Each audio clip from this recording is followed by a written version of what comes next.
Oke,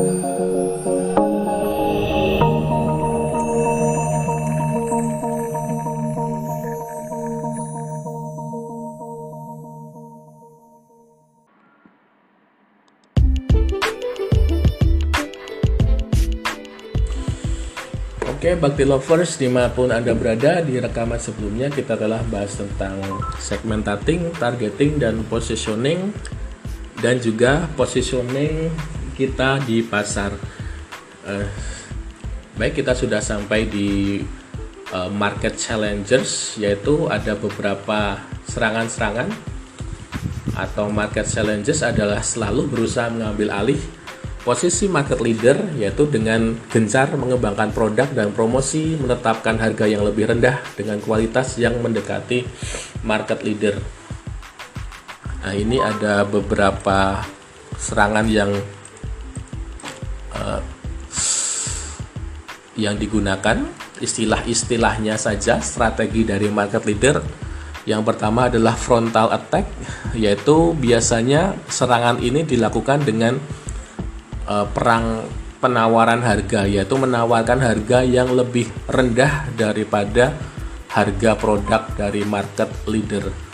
Jadi produknya itu yang digunakan sebagai serangan untuk mendapatkan pangsa pasar, bisa dari harganya lebih rendah, kualitas produknya lebih bagus, pengiklanannya lebih agresif, ataupun kualitas dari pelayanan kepada pelanggan itu lebih baik. Jadi memang benar-benar frontal attack itu dari segi produk atau serangan langsung kepada market leader. Kemudian ada juga flank attack. Flank attack adalah menyerang sisi lemah dari market leader. Misalnya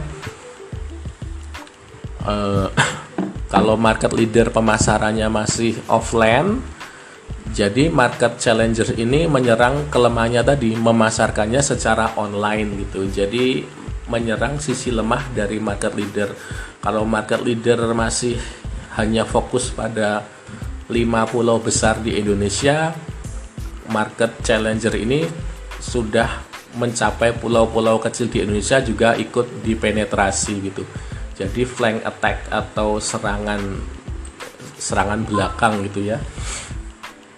Yang ketiga adalah encirclement attack, yaitu menyerang berdasarkan kekuatannya dan juga kelemahan dari musuhnya. Jadi ini adalah kombinasi dari frontal attack dan flank attack tadi. Bypass attack yang keempat adalah serangan tidak langsung, di mana market challenger melebihi market leader di bidang resource-nya.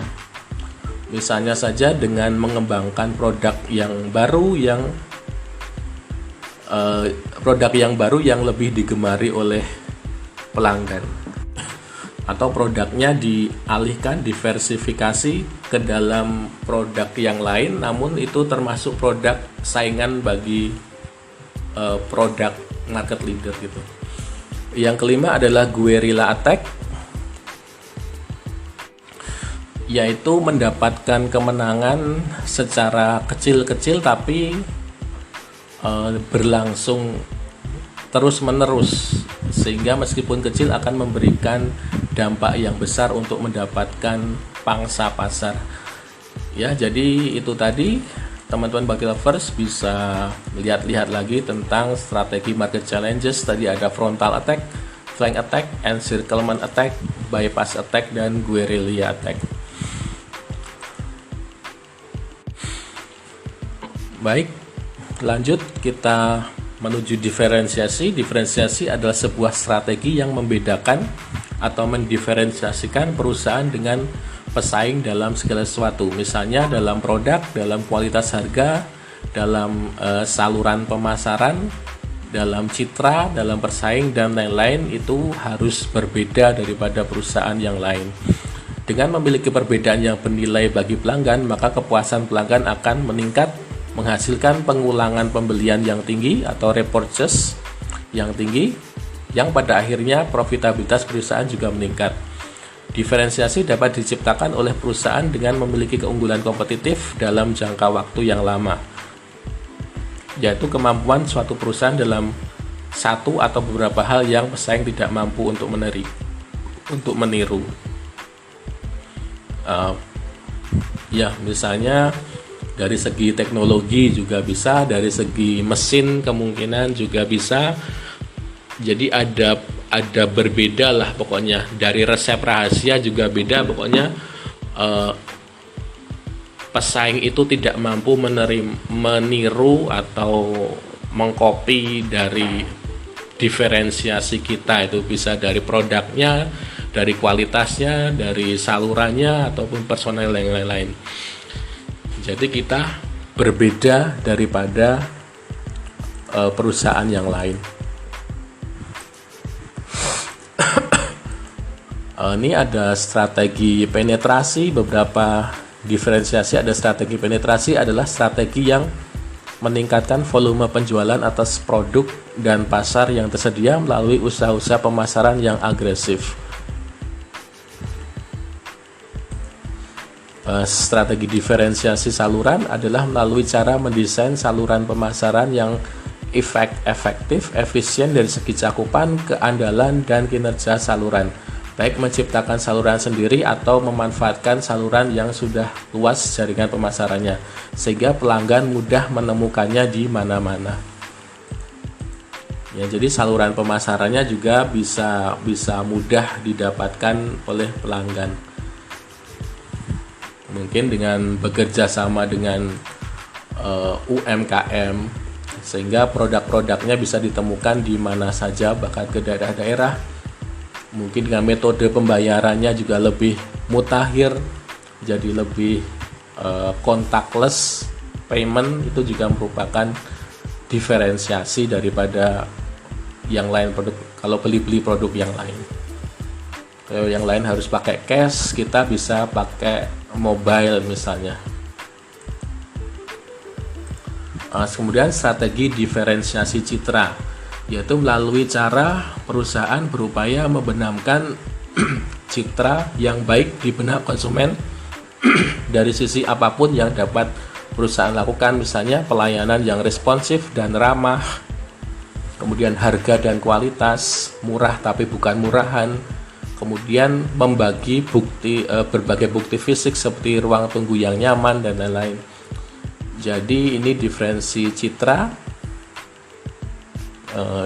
untuk membenamkan citra baik di konsumen. Jadi mirip dengan positioning tadi ya, kita membenamkan citra yang baik di benak konsumen dibandingkan dengan perusahaan yang lain.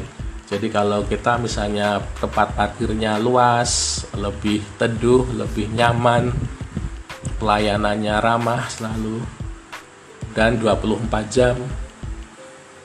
Karena ada apotik K24 itu kan berarti apotik yang buka selama 24 jam ya. Berbeda dengan apotik-apotik yang lain mungkin jam 9 malam sudah tutup. Kalau di K24 kan berbeda, mau datang jam 1 malam pun masih buka. Itulah salah satu strategi diferensiasi.